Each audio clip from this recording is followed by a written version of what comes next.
Welcome to the Good Shepherd and the Child podcast, where we explore the spirituality of the Christian child through the method of the Catechesis of the Good Shepherd. I am your host, Carrie Mecchi-Lozano, with my dear friend Anna Hurdle as my co-host. Today, we welcome back the amazing Anne Garrido. She is joining us on the podcast to speak about the life and the theology of Pierre Teilhard de Chardin. He is a French Jesuit priest whose writing and theology Sofia mentions in the chapter My Readings from the book Way of Holy Joy, which is one of our CGS books where it has select writings from Sofia Cavalletti. And so today, Anne tells us about this unique theologian. She shares with us about his life, and she helps us explore the similarities between Teilhard and the work of Maria Montessori and then also Sofia Cavalletti. We also talk about how his theology influenced our work in the Catechesis of the Good Shepherd. Anne has been a catechist of the Catechesis of the Good Shepherd since 1996. She has served as a catechist and a formation leader in all three levels. Anne is an associate professor and director of the Aquinas Children's Worship Partnership at Aquinas Institute of Theology in St. Louis, Missouri. She is the author of multiple books, including her newest book called Redeeming Power, which is about the healthy and holy exercise of leadership. I have a link to Anne's website in our bio. I hope you enjoy. Welcome to the Good Shepherd and the Child. Today we welcome back Anne Garrido. We're so happy for you to join us, Anne. Oh, Anna and Carrie both. I'm so glad to be with you again. Welcome, Anna. This season we have been discussing or lifting up the second plane child. Today we will continue to do that by taking a look at French priest and theologian Pierre Teilhard de Chardin. Anne is going to join us in sharing her knowledge, her expertise through the lens of Catechesis of the Good Shepherd. So, Anne, maybe we could begin by you just first sharing how you came across Teilhard, and as a theologian, have you always known about him? That's a great question. I was thinking about that, and actually my first memory of encountering Teilhard and his work was when I was in high school. Now, I did not know at the time that is whose writing I was actually reading and finding so consoling at a particularly kind of challenging moment in my late teen years. But Teilhard is well known for a letter that he wrote to his cousin that's oftentimes read as a prayer, and it was used on a high school retreat I attended. And maybe even if I'll share a few words from that particular letter that he wrote. And I think it might help us to get into who he was as a person, because he makes even more sense. The prayer itself makes even more sense the more you come to know about him. He said, "Above all, trust in the slow work of God. We are quite naturally impatient in everything to reach the end without delay. We should like to skip the intermediate stages. We are impatient of being on the way to something unknown, something new.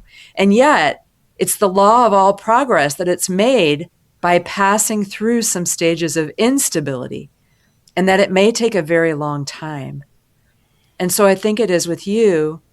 Your ideas mature gradually, let them grow, let them shape themselves without undue haste. Don't try to force them on as though you could be today what time, that is to say, grace and circumstance acting on your own goodwill, will make you tomorrow. Only God could say what this new spirit gradually forming within you will be. Give our Lord the benefit of believing that God's hand is leading you, and accept the anxiety of feeling yourself in suspense and incomplete." What a perfect CGS quote. Honest to goodness, isn't that true? Yeah, when I read that as a teen, and I was at that stage, what is it, in my third plane of development, when I was things were very, very shaky and unstable, to read those words during retreat and to feel like it's okay. I'm part of a much bigger picture than myself. I'm part of a much bigger history than my own, and that I don't need to have all the answers and I don't need to have everything worked out. Teilhard gave me some peace at that time in my life.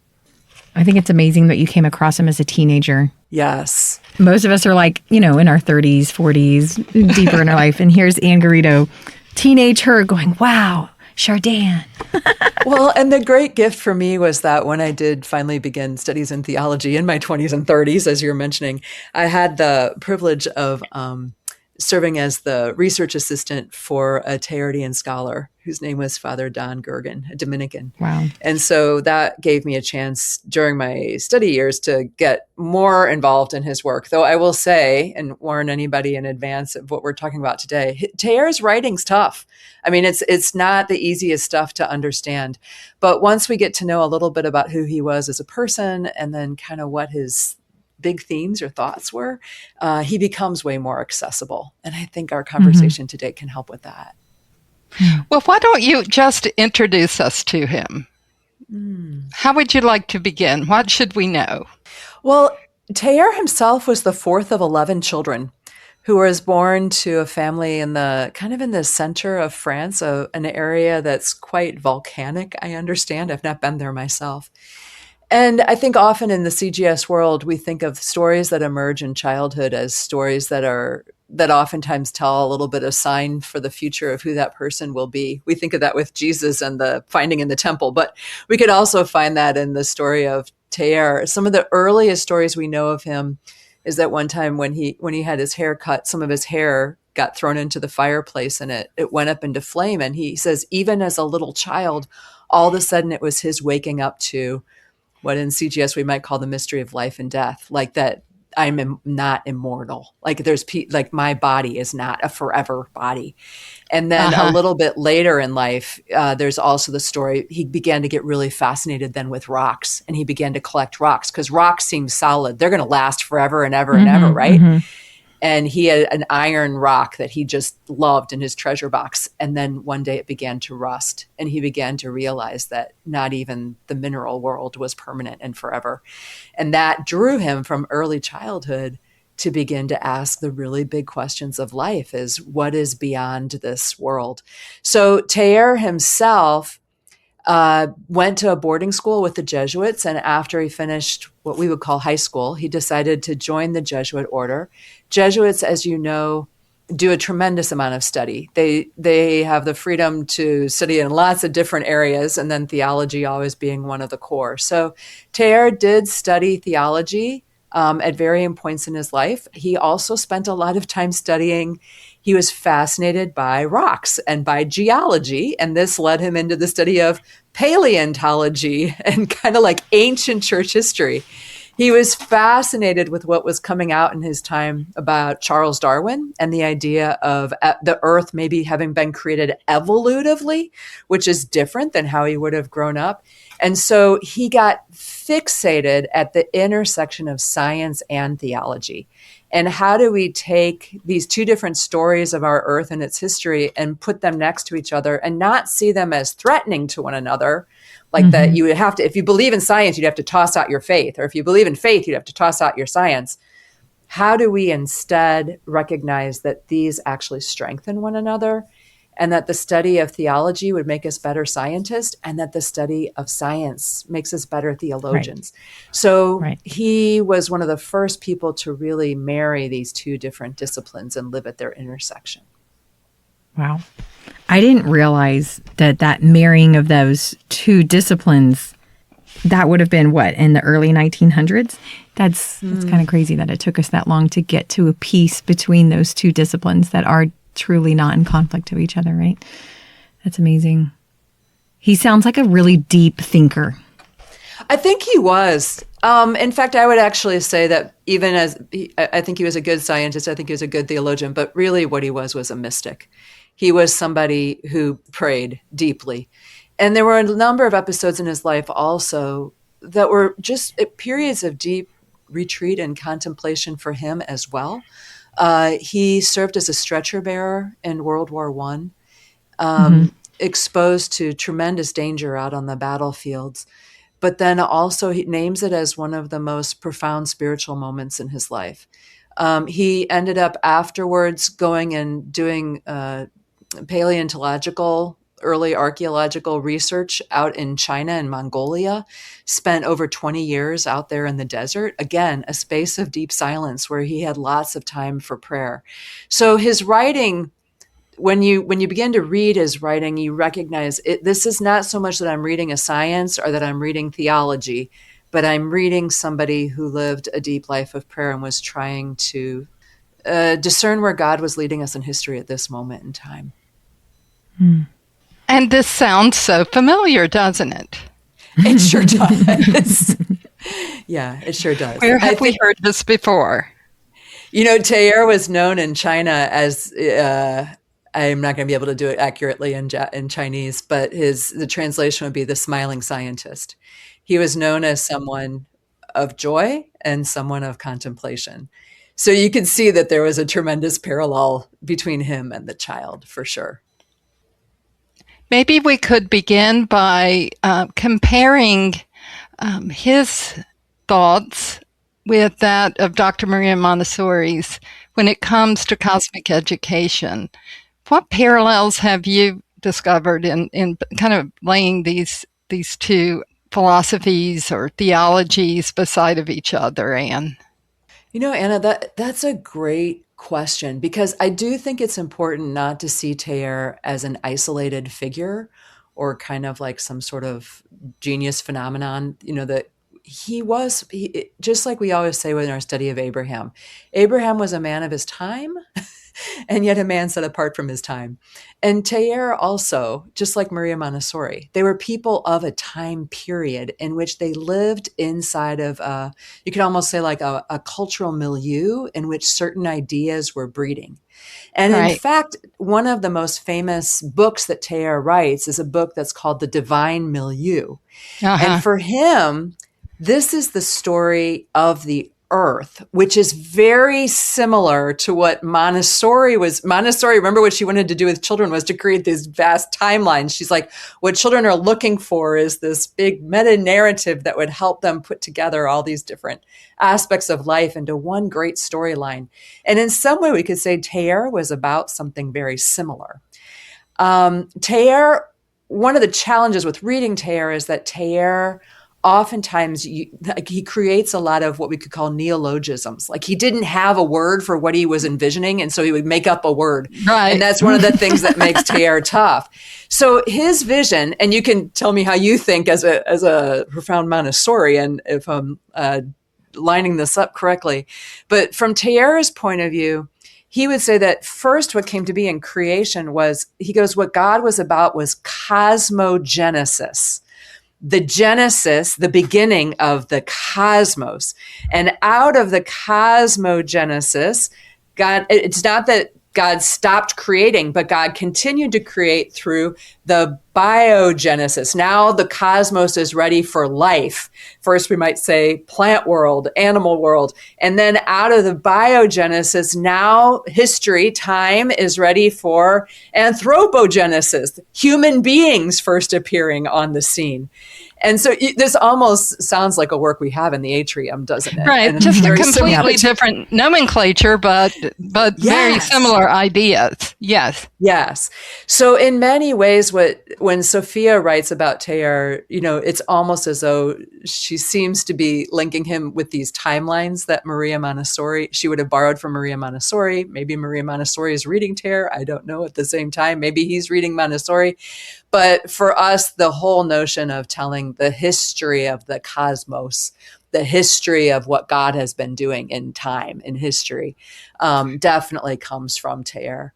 And what's interesting also from Teilhard, I think that appears in level 3, is when we talk about the plan of God, one of the things that we look at is how all the civilizations of the earth, these humans, as they began to develop, and they naturally form bridges with one another. They're always trading ideas. They're always trading in their inventions. And whether that happens in a variety of ways through economic trade, through marriage, and even through the mysteries sometimes of war, like what Teilhard himself experienced in World War I. He says, in a strange way, bridges are being built, and we are entering into a degree of relationship with each other that he said history itself is moving forward. There's yet another moment that is yet to come.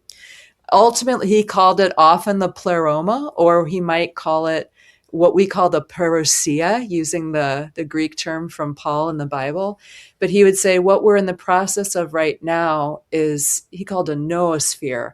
It's like it's the skin of all of creation. It's the sharing of insights and research and love. And it's all, there's a new kind of layer to history that we are in the midst of right now and called to participate in as human beings, which is to take the earth into our hands, to transform it through the work of our hand and the love of our heart, guided by intellect, to help bring history forward. So I also think a lot of his work shows up in the visualization that's given in the plan of God. Yes. Finally, what's really interesting to know about him is that on his in the diary that he kept along his bed, when he died, they found that on the last page of his diary was written, one of his friends said the last months before he died, he just kept saying over and over again, forward and upward, forward and upward. And that in his diary on the last page, the scripture passage, which is written large and clear, is 1 Corinthians 15:28. God will be all in all. So for Teilhard, the idea of what I would say we visualize in the 3 moments chart in both for the second plane child, both level 2 and 3, very much has some Teilhardian roots to it. Yes. Thinking about, once again, you mentioned that Teilhard and Maria Montessori both were people of their time. And from what I've read, even though they lived right around the same time and even died around the same time, they never really met. And again, like you said, these ideas were hatching and percolating right at the same time in different ways with different people. Well, and I'm even thinking of the other podcast that we did earlier, Carrie, on Romano Guardini, who also is talking about, sacred sign, looking at how God is living in history. Yeah, the noosphere would say that we are really, even if we're not conscious of it, there are bridges that are connecting each of us. No idea lives in a bubble. And this is a little bit of a side here, but recently some of us attended some workshops via Zoom, looking at the new Montessori timelines with the early humans and their progression through the ages. And again, we see this in Montessori, but it was brought out even more with these new timelines about how even the tools were developing at various parts of the world. The only thing is now we know that there was even an even greater period of time based on where one lived, the geological implications, climate, all sorts of things would sometimes cause one civilization, or they weren't even really civilizations yet, that's not a good word, but one group of people to make a certain tool, to create an addle to throw the spheres with. And then 5,000 years later, another group of people would be making and discovering the same thing. Exactly. And I think what unites Maria there and Teilhard and also Sofia, it reminds me of that line in our level 3 Plan of God book where when we talk about a plane, who among us who's flown a plane lately, when we land on that little tiny wheel, think, wow, thank you, God, for this person that created the wheel in ancient Babylon so long ago. I think what happened for all of them also was a supreme sort of awe and gratitude, that they lived a life in which awe and gratitude were central, just core ways of living the human life. And the way that the human life was meant to be lived was with a lifelong just zest for life and an amazement before the world that we live in and our ancient ancestors. We should always be grateful. No wonder they called him the smiling scientist then, if he was just constantly in a state of awe and gratitude. Yeah. I also think it's amazing that Maria Montessori and Teilhard had pretty much the exact same time, like they were born at the similar time and they died at the similar time, like same year they died. And if they didn't know each other, they weren't reading each other, I feel like there must have been some common denominator that they were reading, that they both spoke so heavily, especially later in their life, about this cosmic side of life, and this cosmic connection between it all. I just find that so fascinating. Unless that was a very big topic of the day, which I'm going to guess not, then it's really amazing that the two of them both spoke about it so prominently. I do think that possibly it was a season of history in which we were becoming more and more aware of the wideness of the earth. Mm-hmm. There was more and more encounter that was happening and more sharing of ideas probably than had ever happened before. When you think about Maria Montessori, the fact that she was able to spend time over in India, and that being someone from Rome, but then landing up in India, that seems to have really shifted a lot how she thought about that second plane child, and that she then ends up in the Netherlands and spends time also earlier in life in Spain. I do think Teilhard in his own life spent a huge amount of time in China. He also visited South Africa. He visited Latin America. He ended up actually dying in New York City. You can visit his tomb near Poughkeepsie even till today, and I've been there, made a pilgrimage there myself. He was a person who, from France, look at how much of the world he saw. I do think that capacity to travel and the fact, again, sadly, that there were 2 world wars, but it is, as what Teilhard would say, it put people who otherwise wouldn't have been in contact with each other in contact with each other, and that does forever change us, whether we're aware of it or not. Yeah, that makes sense. That makes sense, because whenever you are able to leave your own culture, your own bubble, it's like you can see all cultures, including your own, from outside. I don't know how to explain what I'm trying to say, but you're able to see it from a completely different lens whenever you're able to be immersed inside of a culture that is completely different than the one that you grew up in, and see that maybe there's other ways of thinking than the way that you thought was the only way everybody thinks, right? So the more cultures that you're exposed to, that those interconnectedness, those being able to question, all of that seems to come a lot more naturally. So that makes sense that the two of them have that in common, and yet it bore fruit in their philosophies that they shared with us. That makes sense. Yeah. I love it. It prepared us so well in so many ways to serve the second plane child, didn't it? Yes. Yeah. Especially that child that's so hungry to learn about worlds outside of their own, other cultures, other times, history, the future, all of it. Yeah. So what would you say, Anne, as Good Shepherd parents and catechists, what theology or what pieces of Teilhard would you say that we should explore more to grow in this work?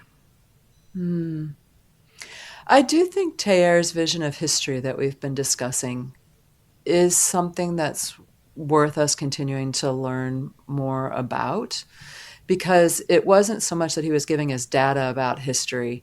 He was giving us a why to history. It was like giving us not only, we don't really need to study his science, right? We don't need to study what he said about dinosaurs or what he said about Peking men or things like that. But what we could continue to be curious about as catechist is he gives us, and Sofia found this is what she quotes about him in her own writing about him, is she said it was like a fresh window was opened to history when she began to be exposed to Teilhard.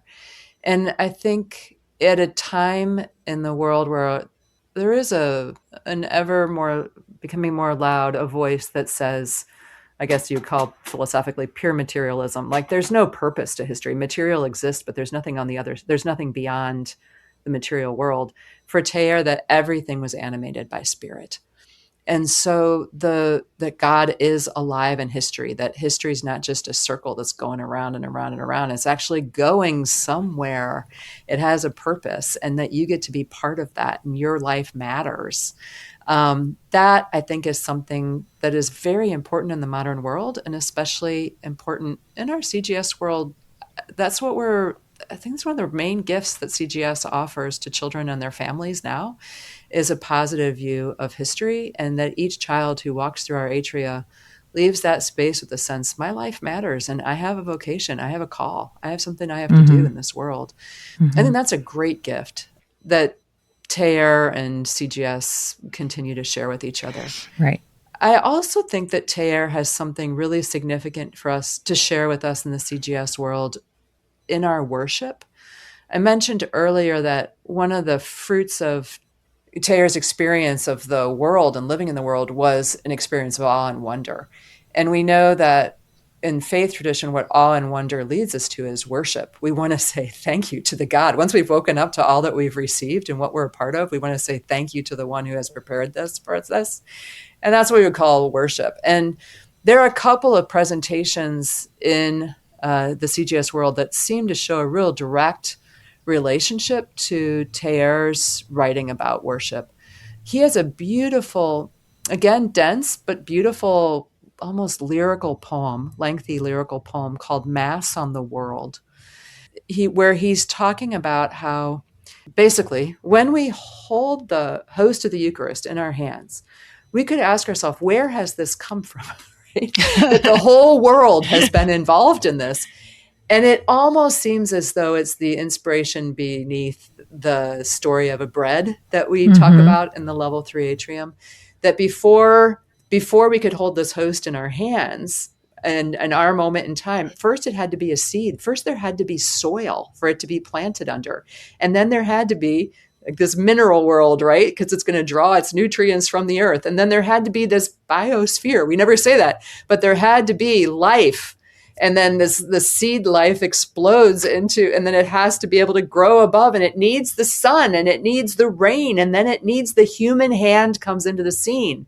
The bread can't come to be without the human hand. And then we've got the human hand has taken it as far as it can go, and now it needs God's intervention. A lot of that narrative that we share with children in the 9 to 12 atrium is very similar. It almost seems like it has a similar inspiration to what Teilhard is writing about when he talks about his life as a priest, being a mass on the world. I think that from that, within CGS, we have a sense that it's not just that human beings have a calling, and every human being has a way that they're supposed to help move toward the parousia, move history toward the parousia, but that all of creation also has a calling, that seed of wheat has a vocation, and that all of us interacting together helps bring that seed of wheat to its fullness of what it can be.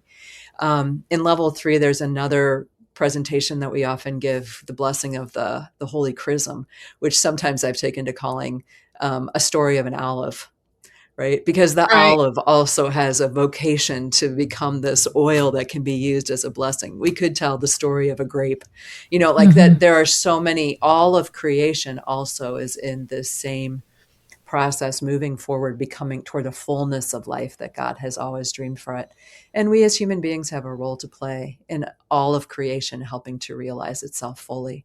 So I think that aspect of what Teilhard offers is really powerful for CGS catechists and children and parents. That is so wonderful to point out. And also note, Maria Montessori called this idea the unconscious exchange of services.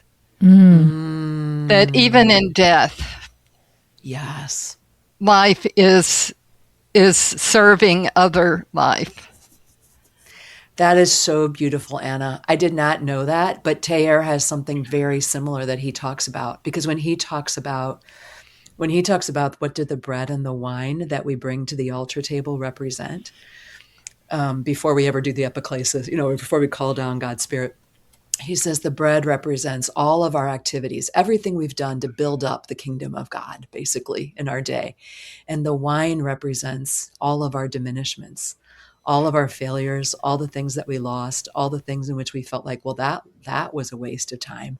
Like all of those, all the things that feel like they take life away from us, even unto death itself, is part of what we're both offering, the positive and the negative of our life, and believing that God can be at work in all of it.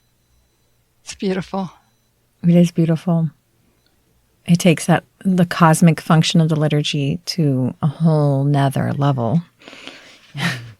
You think about the Eucharist, and the liturgy is already an onion of layers worth of stuff. And now through Teilhard, we're adding this cosmic nature all the way into the soil and all the gifts throughout all of the earth and its connectedness. I love it. It's so big. It's so beautiful. A lot to think about, that's for sure.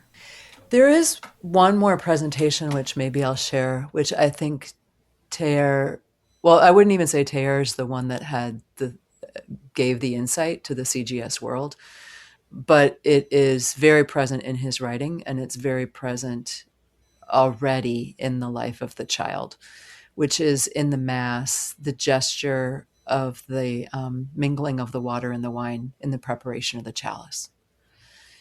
Because Teilhard had a very unusual, what we would call anthropology. Anthropology means like understanding of the human person, the theology of the human person. And a lot of times, I think we tend to think about, when we say that Jesus was both God and man, we tend to think like that was like oil and water coming together, kind of like an Italian dressing that you can pour them both in, but they don't mingle with each other. And then you got to shake real hard. And then for a little bit, they'll stay together, but they're just waiting to separate themselves from each other again. What Teilhard saw when he said that Jesus was true God and true man, but that what we should understand by that is, in some ways, now I'm not quoting Teilhard here, I'm giving my abbreviation of it, is that what Jesus was, the reason why Jesus was true God and true man, was he was the first true man. He was the first human being who fully lived the human vocation, which was always meant for what in the Orthodox tradition they might call theosis or divinization, was always meant for that. We were always meant to be not like oil and water, but like water and wine. We were always meant to mingle with the divine and to become in our very own beings divine. So St. Athanasius has a beautiful phrase, well known in history, where he says, God became human that humans might become gods. God took on humanity that humanity might receive in its very body the divine. And that was very much Teilhard's understanding of the human person.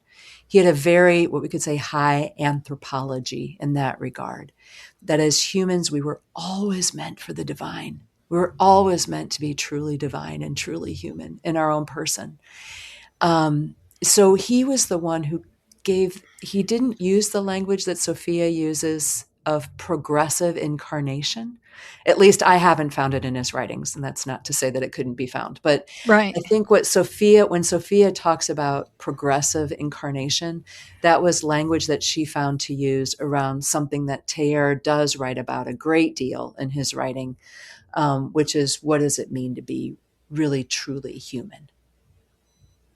And that Jesus is giving us an example of what it means to be fully human, being the first fully human. Wow. That the reason why we can call Jesus as the new Adam is because he's the first Adam. Like he's the one. This is what God had planned in Adam at the beginning of time. Right. This is what God had planned for Adam in the beginning of time. But and Adam just means the creature that emerged from the earth, right? The one that came out of Adamah, the earth. So Adam is the earth creature that God breathes his spirit into, his life into. That is what Jesus shows us finally what Adam is supposed to look like. Supposed to be the first man to finally live to the full potential that God was hoping for us. Yeah.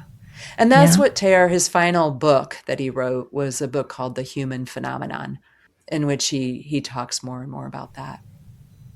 Such big thoughts. So much to sit with. Oh, man. And again, I see in that anthropological nature of his, I see again that parallel between him and Maria Montessori. It's amazing how much they had. Both of them had very high anthropologies. Yeah. Right. In fact, a critique that sometimes is given of Teilhard and of Montessori is that, is what exactly is the role of sin and suffering? Or at least the sin part, that both of them had to try to make sense of that, I think, in their own lives too. Right. Yeah, because they did have a very high sense of the human person. Yeah.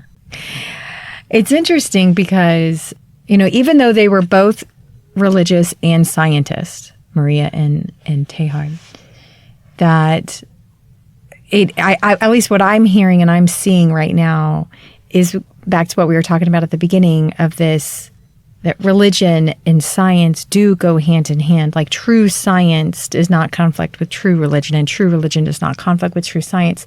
And so I see in the two of them that he saw true science through the lens of religion, and she saw true religion through the lens of true science. And it's just interesting the way that they both looked at the world. They came to these same conclusions, but looking, at least in my eyes, I'm seeing them look from two different directions, but they saw the same thing.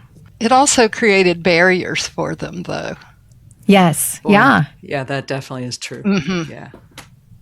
Yeah, I mean, you talk about it in your biography, In a Year with Sofia Cavalletti, about him. Yes. I mean, their lives were not easy. Neither one of them, right? If you read about Maria Montessori also, but his life was not easy. Being so wise, I mean, he also went through bouts of depression, right? And He did. so it's I think almost being this wise, both of them, you could say, it was hard. It was probably very alone, a lot of time that they felt very alone. Teilhard suffered a great deal. He remained Jesuit his entire life. He remained faithful to the vows he'd made to his religious community his entire life. But his own community did not allow him to publish his works while he was alive. They didn't really come out to print until after his death. And he felt as though his ideas often in his own lifetime were not well understood. And that was a source of great pain for him in his own lifetime. I think what's remarkable to me in thinking about him as a person, and part of the reason why I said I see him as very holy, is his fidelity to the community that was not quite ready for what all it is that he had to say. Wow. Later, I will say now, because some people still see him as a controversial figure, I would say now, I think probably because as a church, we've gotten more used to the understanding of evolution and don't see it as necessarily threatening to us theologically anymore. He has kind of had a renaissance. Both Pope John Paul II and Pope Benedict both refer to Teilhard's Mass on the World in their own homilies or their own writing about him. And generally, that's the way that the church kind of historically redeems people who they've maybe had some issues with before they start writing about them, or they start mentioning them in a positive light, and then okay, they're okay. And that's not unusual to happen, at least in Catholic history. Thomas Aquinas was condemned for a good portion shortly after he died. So, and now look what he would be considered to be a great theological hero in the church. So who knows what the long-term ramifications of Teilhard will be in the life of Catholic Church, but he definitely lived through a lot in trying to both be faithful to his church and be faithful to the vision of history that he was coming to in prayer and work. One of the things to note about Teilhard there is he was very gracious, though, to his what we call in the conflict field your absent party.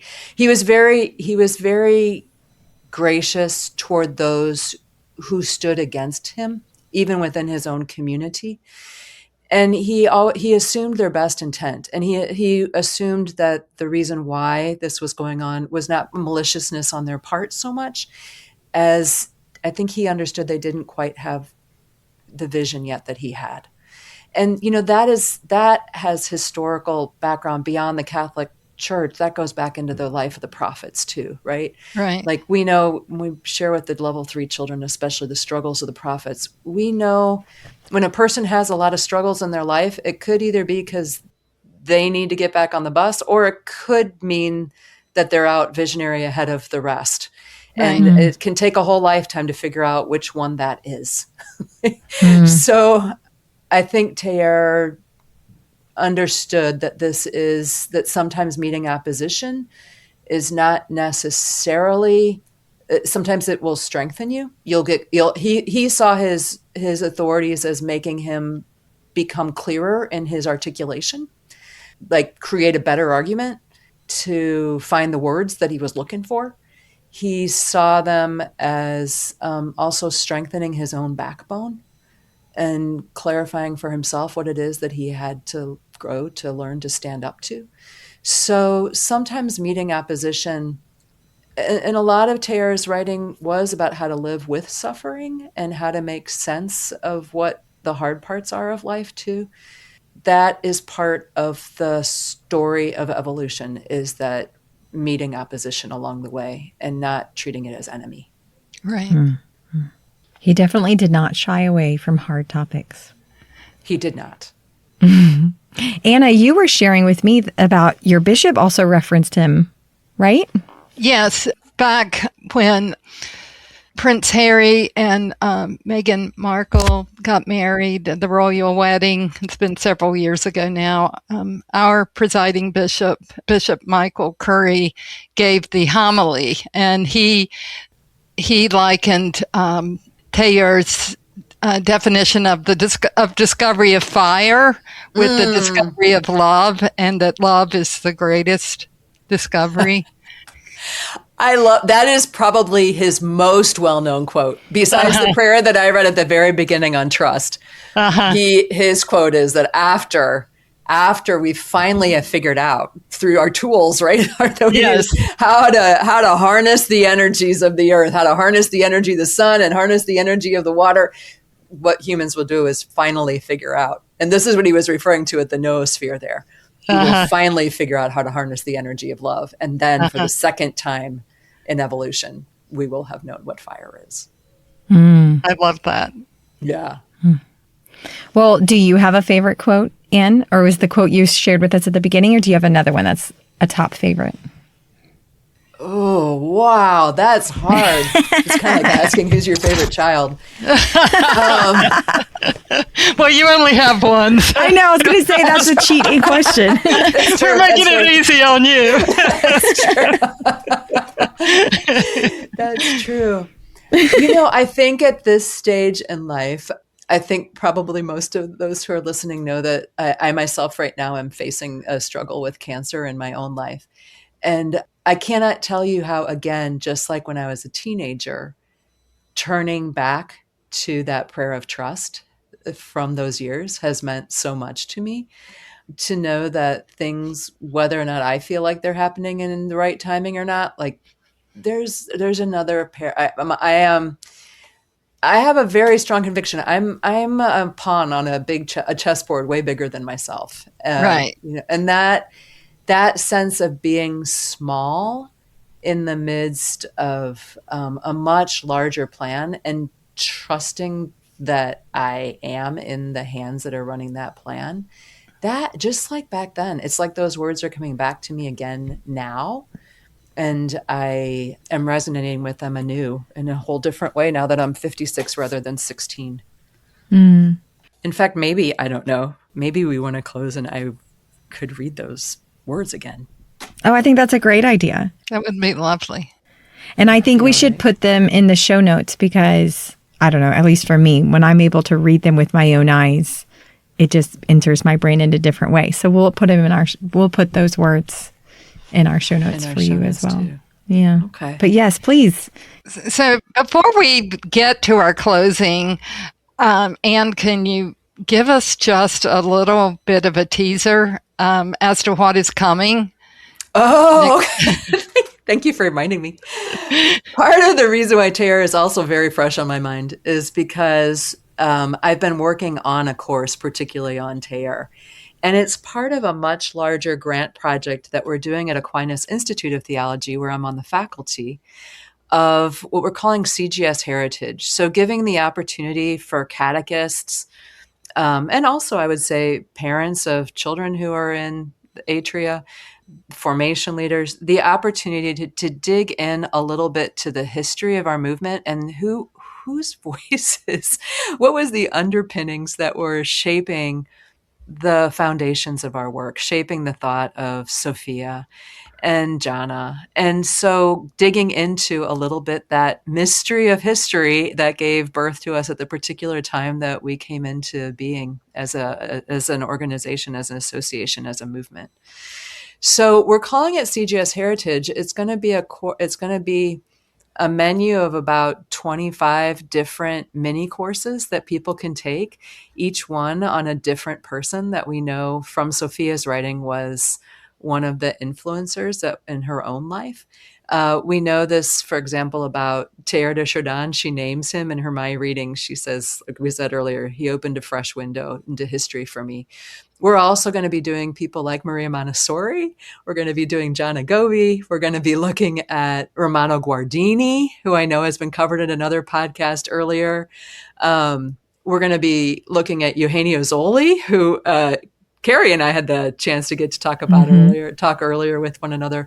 But there's going to be about 25 different modules, each one about 6 to 8 weeks in length, real short, about a 3-hour commitment per week. We're trying to use grant monies to keep them really inexpensive and accessible to people.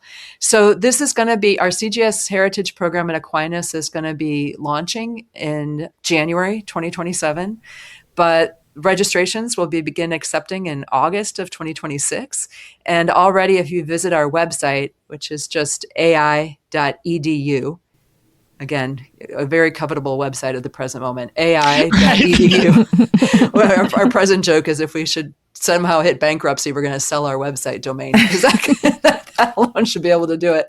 But ai.edu, you can find out a little bit more about what it is that we're offering and get a description on the different modules we're going to be having up by January, including Teilhard will be up there.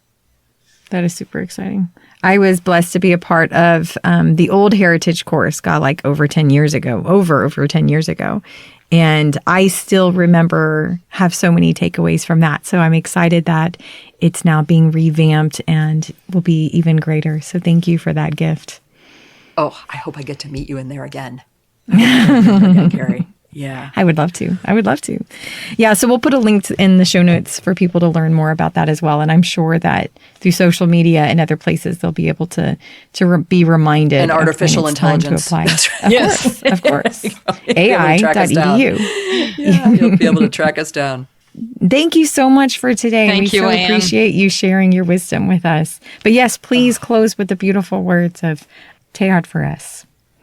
Oh, thank you for inviting me to be with you again.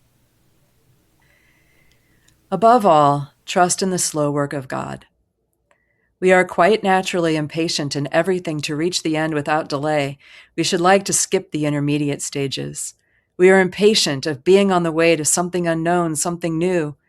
And yet it is the law of all progress, that it is made by passing through some stages of instability, and that it might take a very long time. And so I think it is with you. Your ideas mature gradually. Let them grow. Let them shape themselves without undue haste. Don't try to force them on as though you could be today what time, that is to say grace and circumstances acting on your own goodwill, will make you tomorrow. Only God could say what this new spirit gradually forming within you will be. Give our Lord the benefit of believing that God's hand is leading you, and accept the anxiety of feeling yourself in suspense and incomplete.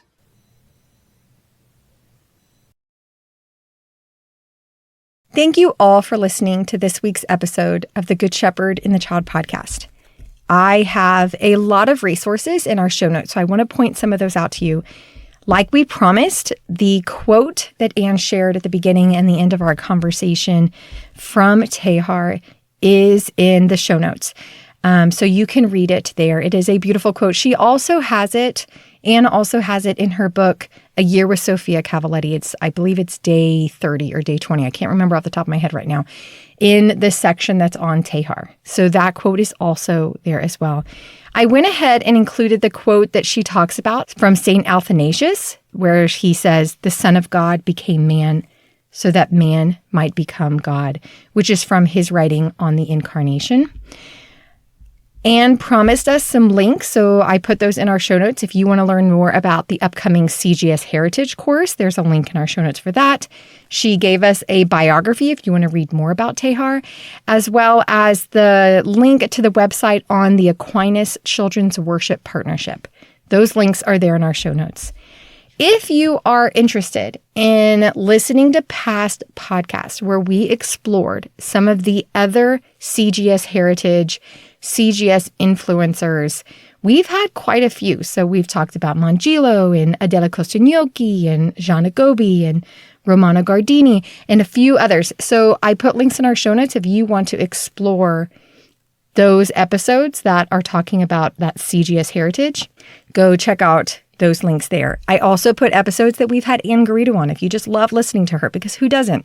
I have links in our show notes for those episodes that Anne has been a guest on for you there, including links to books by Anne. So she has written many books, including many books that are very special to us within Catechesis of the Good Shepherd. Her most recent one is Redeeming Power, so there is a link there. But she also wrote A Year with Sofia Cavalletti, which talks about a lot of these influencers in our work. So I put a link for that book. And also the other one I love to point out to you is the book Preaching with Children, which is all about how to preach with children. So it's really great for priests and pastors and deacons, a great resource for them on how to preach with children based off of the methodology of Catechesis of the Good Shepherd. It's a beautiful, great resource. I also put a link in our show notes if you would like to become a member of CGS USA. There are so many benefits to becoming a member. We try very hard to give you really quality resources that can help you as a catechist, as a coordinator, as a DRE, as a parent. We try to provide a lot of resources for you to support your work with the children. The one resource that I really want to point out to you today is that all of our members, every month, they get an email called the Member Memo. And there are information in that Member Memo about upcoming events that you might be interested in. But we also include videos in there that are a plethora of information about CGS and about Montessori. We also include like a Q&A. So some catechists have sent in questions that we have answered there. There's just so much information in that email. Every time I get it, I always learn something. So one of the benefits of becoming a CGS USA member is that you get that monthly member memo. And if you are already a member, please go check out that email that you will be getting every month because it is a great resource for you. I kept the link for the 7-minute video that we have on YouTube about CGS that you could share or use for if anybody is asking, what is it that you do? Tell me about this work. This 7-minute video is a great resource for that. And I also kept the link for the CGS Atrium Locator. So please check on our CGS Atrium Locator that's on our website if your church atrium is in that atrium locator. And if it is not, please send this link to the coordinator of your CGS program so that they can add your atrium to the locator. This is a huge resource for if you have a family that's just moved into your area and they want to know what church has CGS in this space because I want my children to be in CGS. Or maybe I'm a formed catechist and I just moved into the area and I want to find a church where I can go continue to serve as a catechist. So our atrium locator serves that purpose. So please go double check that your atrium is in the CGS Atrium Locator. Also follow us on social media. We are on Facebook, Instagram, and YouTube. So our handles are all in the show notes as well. This podcast is sponsored by the United States Association of the Catechesis of the Good Shepherd. If you would like to know more about the Catechesis of the Good Shepherd, or if you would like to become a member, please go to cgsusa.org. Thank you all for listening. We will see you in 2 weeks. Go and fall more deeply in love with God.